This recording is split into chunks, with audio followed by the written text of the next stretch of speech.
Hello and welcome. This is Rooflemonger, my friends. Today we're talking Street Fighter 6 and we're talking all about knockdowns in Street Fighter 6. Street Fighter has always been a franchise where knocking the enemy down and then pressuring them as they get back up has been one of the core building blocks of the game. And I'm here to tell you about all the concepts you need to know and what to look for and what to use and abuse in Street Fighter 6 once you have knocked down your enemy. So first off here, before anything else, we're going to turn on our handy pal, the frame data meter, because it makes our job a lot easier because it gives us a lot of the info we need to know. So let's start with something really basic here. So we're Cammy, right? We'll do like a basic bread and butter combo here. Just light hit confirms into spiral arrow. And when the move is done, you know, the enemy's right here. We're just on top of them. That's fantastic, right? So naturally, as they're getting up, they can't move. We can move all we want, so we want to do something to attack them and to pressure them. So what can we do? So let's open you up to the first basic concept of knockdowns in Street Fighter, and that is the concept of meaty attacks. Hitting the enemy with an attack as they're waking up deep into your own attack. So our handy pal here, the frame data meter, when we do an attack, it tells us a lot of info, more than just the numbers, right? So the green part's the startup. The ready pinky part is the active frames. That's the important part for us. And blue frames is recovery. So we want something with a lot of active frames. And for us here, let's go with crouch heavy punch. So this has 4 active frames, which means any one of those 4 frames can connect. It will usually, most of the time, always be the first one, right? Because that's generally how it goes. But you can attack in a way on their wake up that it will hit later into the move, and thus changing a lot of the frame data around it.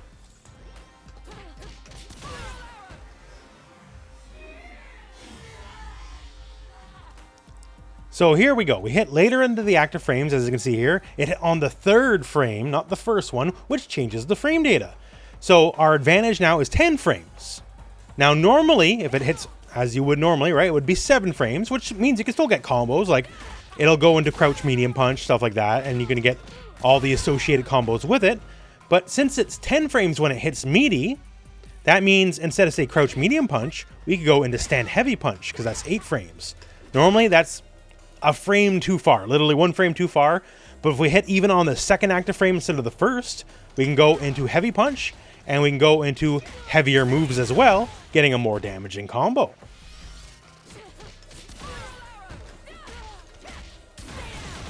And there we have it. So we got a more damaging combo. We linked into a heavier move simply and purely because we hit later in the active frames. Now, there is an element of manual timing to this, right? That's just the way the cookie crumbles. So it's something you'd have to practice, but keep in mind, just look for moves when people wake up that have a lot of active frames. 4 or more is ideal. And then you can just kind of game the math to work in your favor and get better pressure, better combos, more advantage on block, more advantage on hit, and all that. Now, on to part 2. Since I said there's an element of manual timing, right? Let's remove that stuff. Who wants to manually time stuff? That's for chumps, right? Sometimes, especially with the back roll and consideration, it's not just as easy as walking up and manually timing that button because they just might not be there. Now, thankfully, once again, Cammy, being very blessed in the knockdown department here, we're going to use frame kills to our advantage. That is basically making mathematically perfect setups. So now, it won't matter if they back roll or not. If you want to stay in place, by all means. If you want to back roll, by all means. Either way, thanks to the magic of the frame kill, we're going to get you. So Cammy, her forward dash is very specifically 18 frame startup. And this will be different character to character. Cammy's our example here, but once you learn this concept, it's literally just about doing some simple math and it'll all become clear. So 18 frame dash. So on this basic knockdown we're doing here, 26 frames of advantage is what we have. And if they back roll or stay in place, the frame advantage is the same. It's not like Street Fighter 5. So it's 26 frames if they wake up in place, 26 frames if they back roll. Okay, great. So now, after our combo here, let's just forward dash and burn some of those frames. And now, 26 minus the 18, we have 8 frames of advantage. Also, naturally, we're forward dashing after the fact, right? So we're chasing down the back roll, so we're on top of you no matter what. Back roll or not, we're on top of you, 8 frames of advantage. Now, let's use some of the numbers again, right? Okay, so if we have 8 frames of advantage, what starts up in 8 frames? Well, we have medium punch is 6 frames, crouch medium punch 7 frames, right? Okay, so that's what we have to work with. Okay, so math time here. So we have the advantage, 8 frames. We'll use stand medium punch as our base. So it starts up in 6 frames, so it's definitely going to connect before they even wake up. And now, using the property of the meaty that we saw earlier, it's going to hit later in those active frames, and it's going to change quite a few things. So one, it's going to change the block advantage. So normally this move is -1 on block, which isn't a lot, really. But, you know, it's slightly negative. It's whatever, but why be negative when you can be plus? And now when you know, we did our mathematically perfect timing. We hit on the 3rd active frame, and now we're +2 on block. We have an advantage on block now. So that's great. So if we're like, you know, kind of hitting buttons real quick at each other, generally speaking, Cammy's going to win now in this scenario. And once again, it's all mathematically timed. You don't got to manually time it. Just do the move, forward dash, hit medium, good to go. So plus on block. But what happens if it hits? Okay, so there we go. Perfect time again. It hit this time. And it hit on the 3rd active frame. So now the frame advantage is 9. Which is, you know, more than normally is. Normally, it would be 6. So all things being equal, it can combo into itself, right? But if we have 9 frames of advantage in this scenario, that means we can move upwards. We can go into a heavier button, like say, stand heavy punch, because that's 8 frames, and even gives us an extra frame of like slop, right? If we're not frame perfect or whatever. And there's a very generous buffer in this game, so it's hard not to be frame perfect, but still, regardless. So that means now, if for whatever reason we connect, like they try to jump out, backdash out, or just something, that means now medium punch will link into stand heavy punch.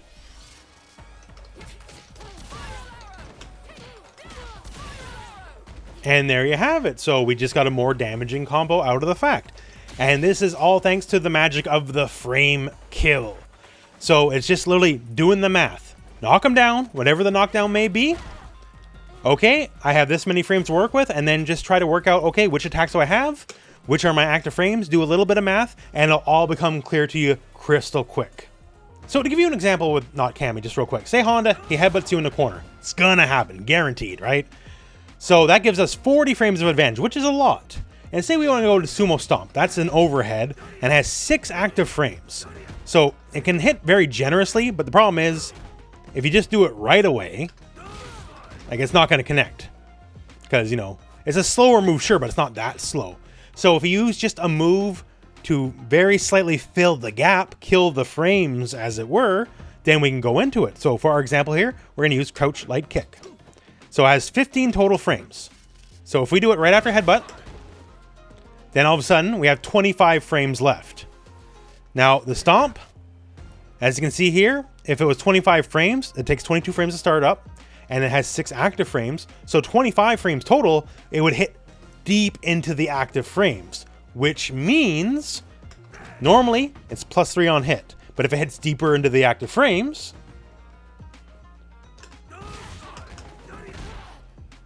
now it's +5 on hit. And when you know it, say stand light punch, 5 frame move, it'll combo into that. And now if we just put all the pieces together here, well, there you go, right? So now we got the overhead that people might not be expecting. It hits later in the active frames, so that means we can combo from it. We combo into it, we get a big super. Maybe that's the game ender, right?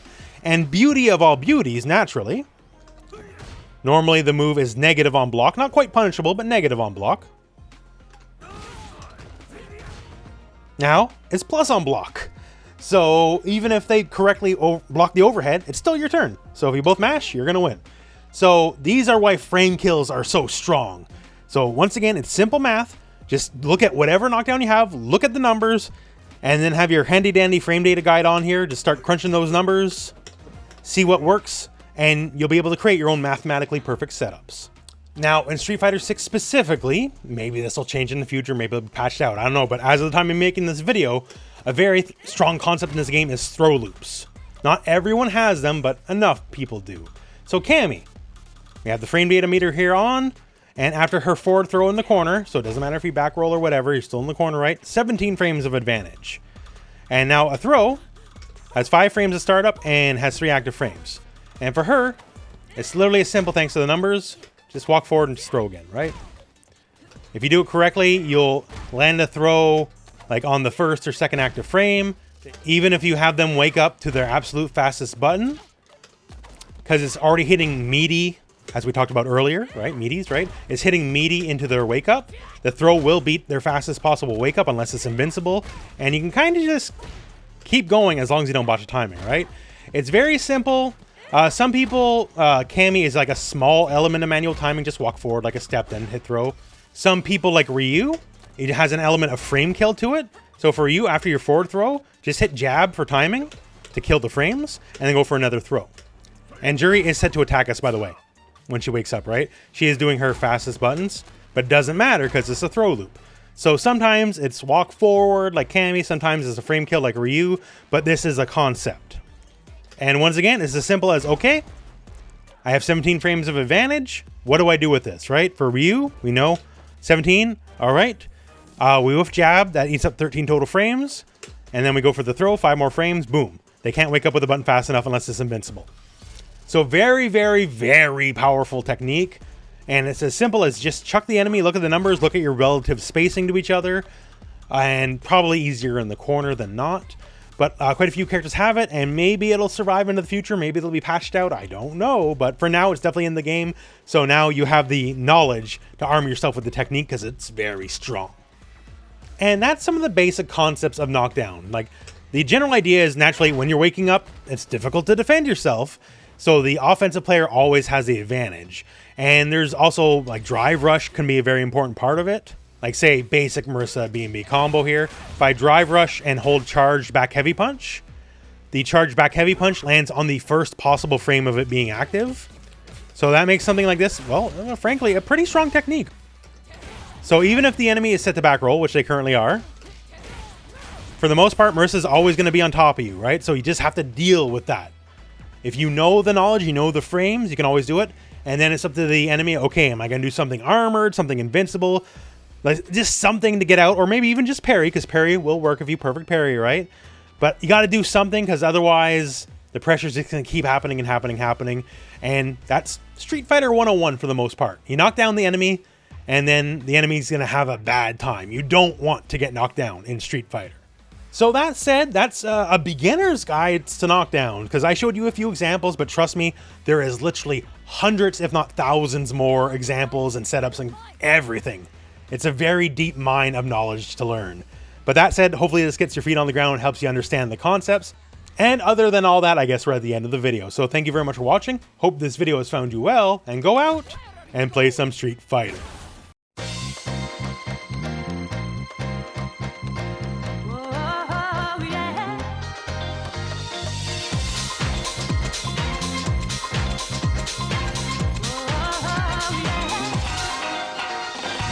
This is the love making.